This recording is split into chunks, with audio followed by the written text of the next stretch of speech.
as a filmmaker, that's the greatest thing that you can hear shooting a documentary. Yes. That you did not re-traumatize, that you did not put even more weight on those shoulders, but to liberate something that was just great.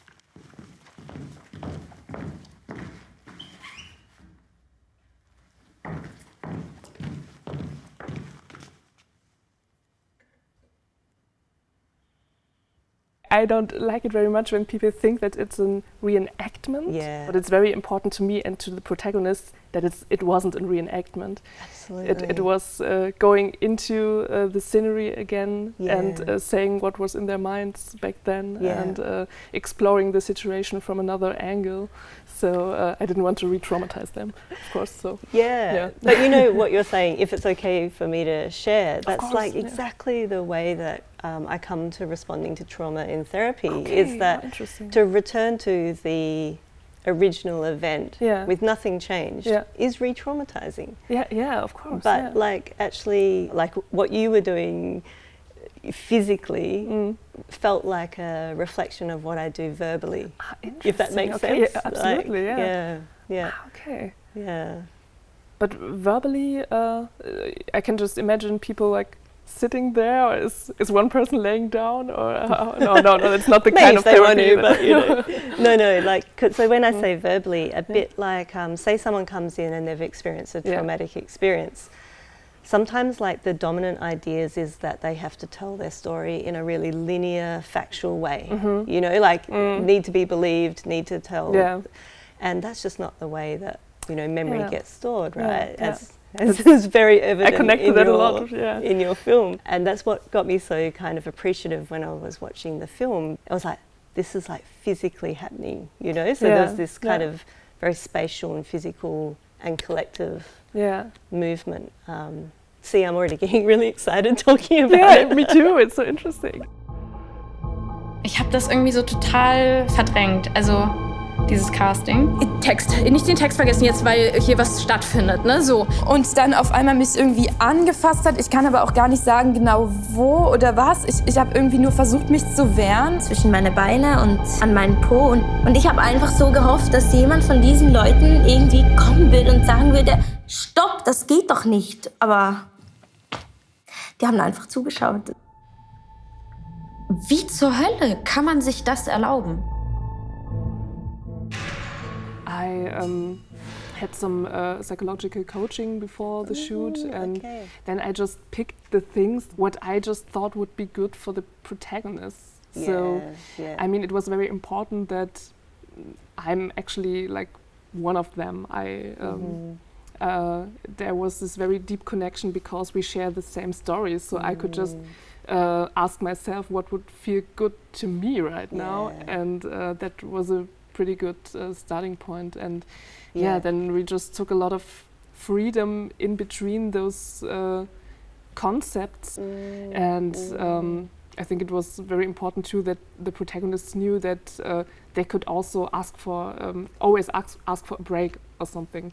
They were not pressured to perform in any way. So which kind of makes me think of like having counter practices to the experience, to the traumatic experience. So lots of time and space and flexibility. Yeah, that's a good point. Actually, that's also how we created our style of documentary. That we wanted to do the exact opposite of what we're addressing there. So we wanted to put the cards on the table. We wanted to be very open about everything.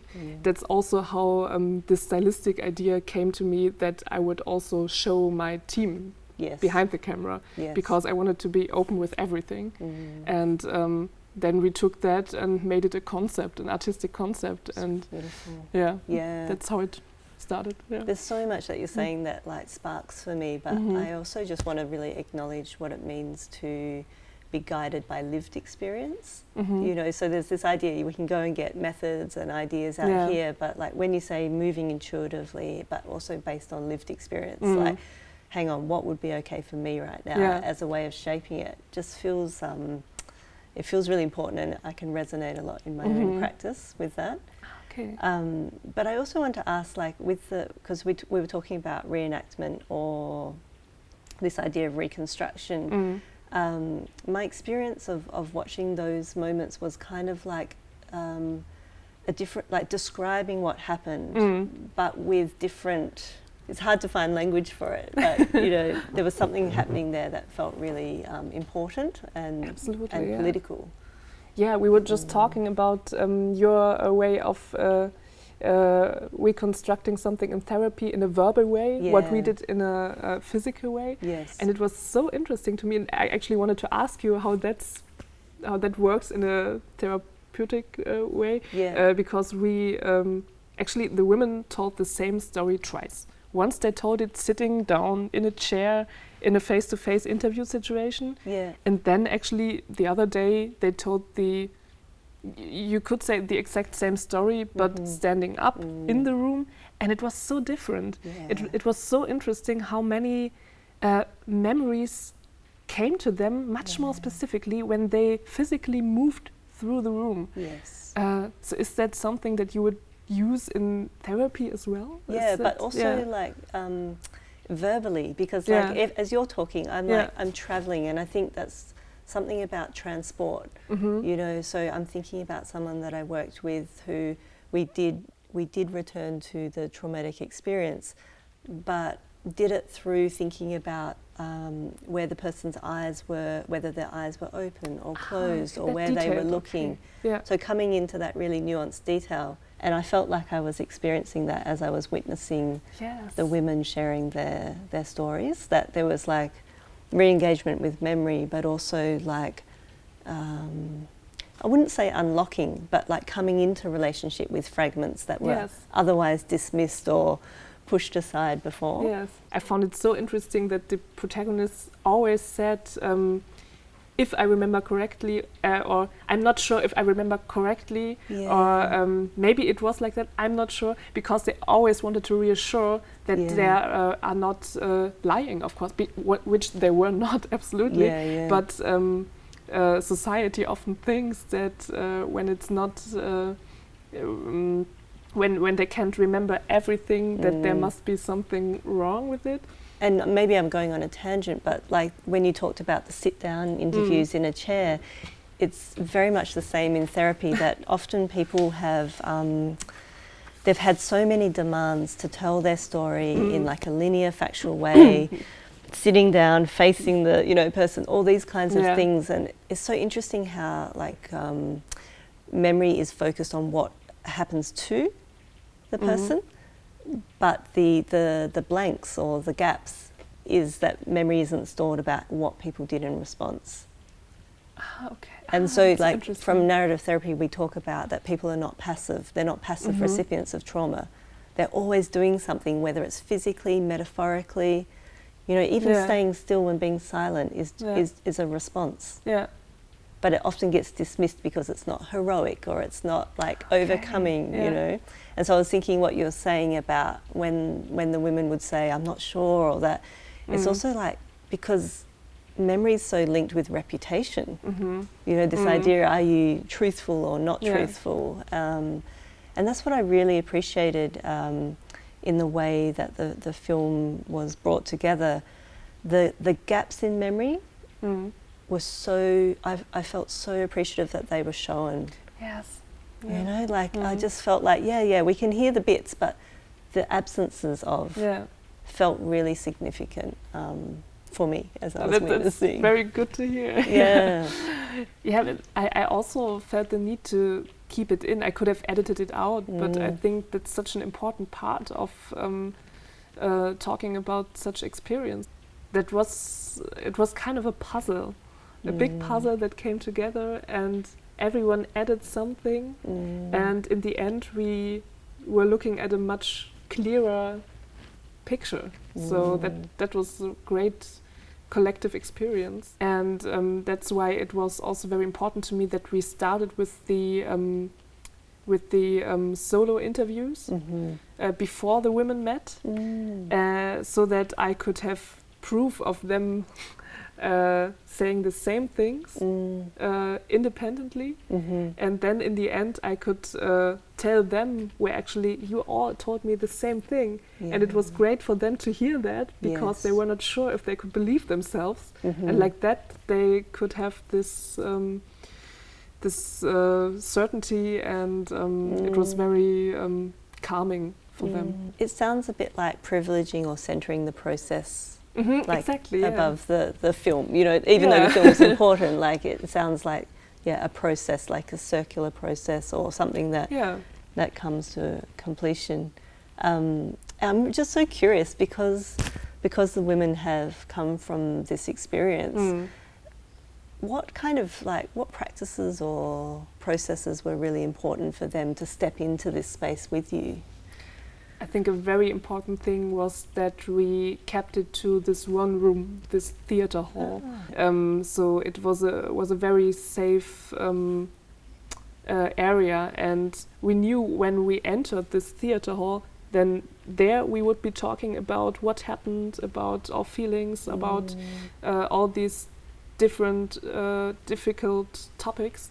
But when we stepped out of the room to take a break, to lunch or something like that, we would close the door and it would stay in there, and we would be just young people having a laugh. And actually we all had a great time shooting. People never believe it because it's such a hard, depressing topic.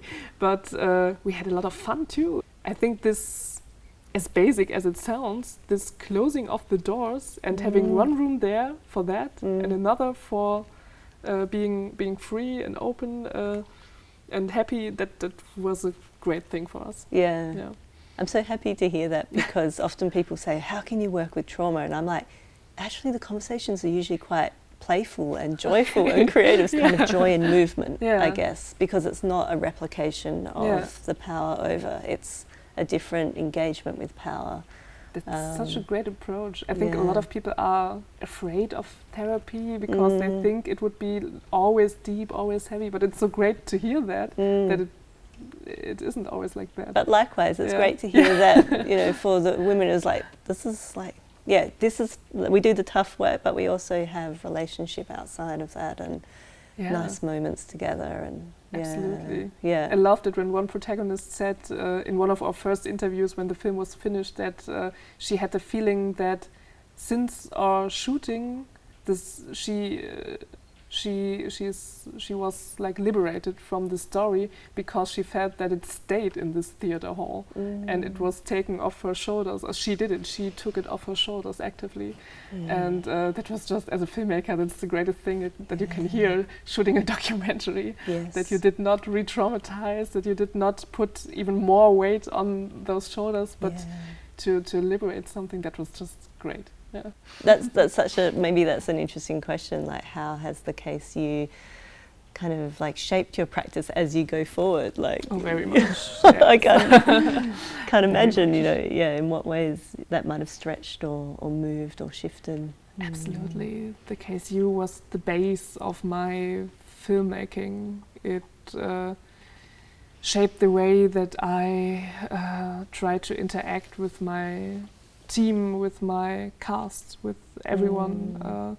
I studied power structures and power abuse so much those years that I cannot ignore that anymore when I'm in a power position shooting a film. You can't deny that as director you have this power position, and you can't just say, "Oh no, not for me." Like it exists in the role. You need to deal with it. And I mean, I'm still learning. I'm not doing everything perfectly. I don't want to say that at all. Likewise, as a therapist. But that's the beauty of it. That you learn with each project, and just realizing the position that you're in, and realizing the power that you have. I think that's a good starting point.